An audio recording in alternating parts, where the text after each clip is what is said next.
Voilà les enjeux de cette visite. Organiser les guerres, soft power, géopolitique de chaos. On crée des guerres, les États sont affaiblis.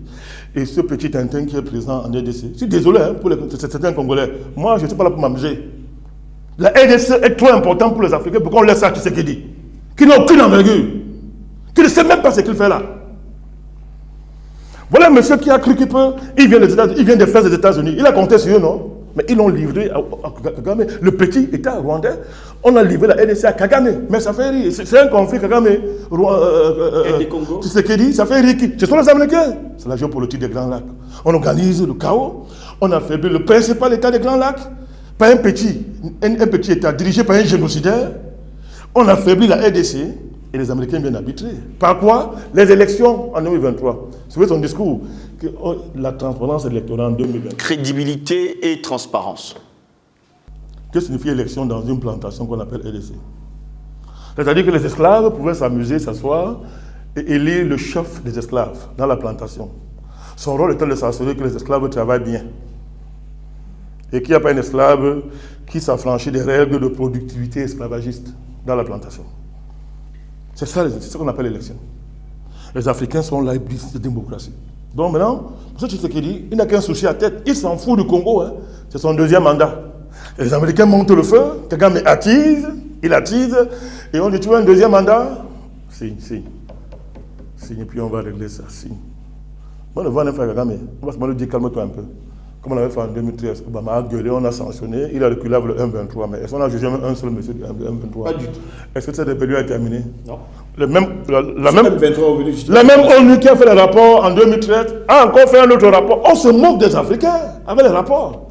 Les rapports, c'est la géopolitique. C'est pour allumer le feu, venir éteindre l'incendie et poser la facture de l'extinction de l'incendie qui est 2 fois, 5 fois, 10 fois la facture de l'allumage du feu. Mais qu'est-ce qu'on va faire dans ce continent pour que les Africains comprennent ça? Qu'est-ce qu'on va faire? Ne sont-ils pas complices finalement? Qui, les Africains? Oui. Beaucoup d'Africains sont complices. Il faut le dire. Beaucoup d'Africains sont complices. Beaucoup. Ils sont nombreux. Qui n'aiment pas le continent. Ils ont la peau noire. Ils sont très nombreux. Ils croient à la démocratie des femmes. Ils croient qu'un esclave dans une plantation peut voter son chef d'esclave. Et que c'est ça l'enjeu. On est allé couper la tête du mec. De brûler sa maison. L'esclave s'amuse là, à aller voter. Il va encore qu'on voit sa queue. Après, comme on dit que les Africains sont des singes, nous allons nous fâcher. Mais c'est pour ça qu'on nous maltraite en Chine un peu partout. Pourquoi voulez-vous qu'on vous respecte quand vous vous comportez comme ça au XXIe siècle, où tous les peuples sont conscients des enjeux, mon cher Jocelyn? Oui. Pourquoi voulez-vous qu'en Chine, partout on nous respecte quand nous on se comporte comme ça? On regarde votre président, c'est qui? On sait ce que vous valez.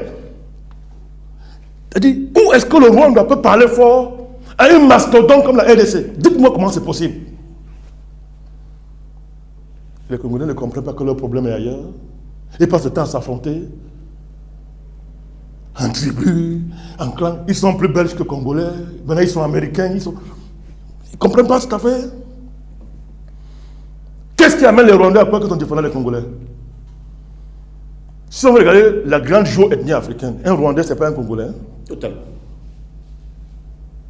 Mais on a fabriqué une nouvelle race. Les géants aux yeux blonds africains. Et Kagame, il est dans ça. On appelle celui-là, ce truc-là, on appelle ça grand dirigeant. Et on veut qu'on accepte ça. Voilà ça. Blinken, depuis que les démocrates sont revenus au pouvoir, vous mettez le feu partout dans le monde. Mais ouvrez un peu les yeux. Mais ce sont des malades mentaux, les démocrates. Ce sont des criminels. Les Joe Biden, tous ceux-là, la chose là qui est vice-président, toutes ces racailles-là, les Macron. Mais ce sont des criminels. Depuis que les démocrates sont arrivés au pouvoir, le feu s'allume partout dans le monde. Ce n'est pas le hasard. Vous voulez déroger le tapis rouge. Vous ne voulez pas vous battre contre vos ennemis. Vous adorez vos bourreaux. Vous voulez que Dieu descende du ciel pour vous aider. Il faut arrêter ça. Cette mentalité magique, il faut arrêter ça. Alors, il faut dire la vérité aux Africains. Mais quand on veut être libre, on le mérite, mon cher gosse. Il n'y a pas de liberté pour des gens qui sont heureux dans l'esclavage. Il n'y a pas de liberté pour eux. Ah oui, hein? Mais si ça continue comme ça, on viendra prendre ce continent. D'abord, le projet a arrêté. Il est même très avancé. Comment effacer les Africains de leur continent et venir s'occuper du jardin d'Éden? Parce que quand les gens ne sont pas dignes du jardin d'Éden, on les chasse de là. Exactement. On les chasse de là. Mais c'est quel comportement? Qu'est-ce que Blinken vient en Afrique, on le reçoit? Il n'a même pas reçu un caillou. Et son avion va s'envoler là, même pas recevoir un caillou. En Afrique, alors qu'il vient vous insulter, vous narguer.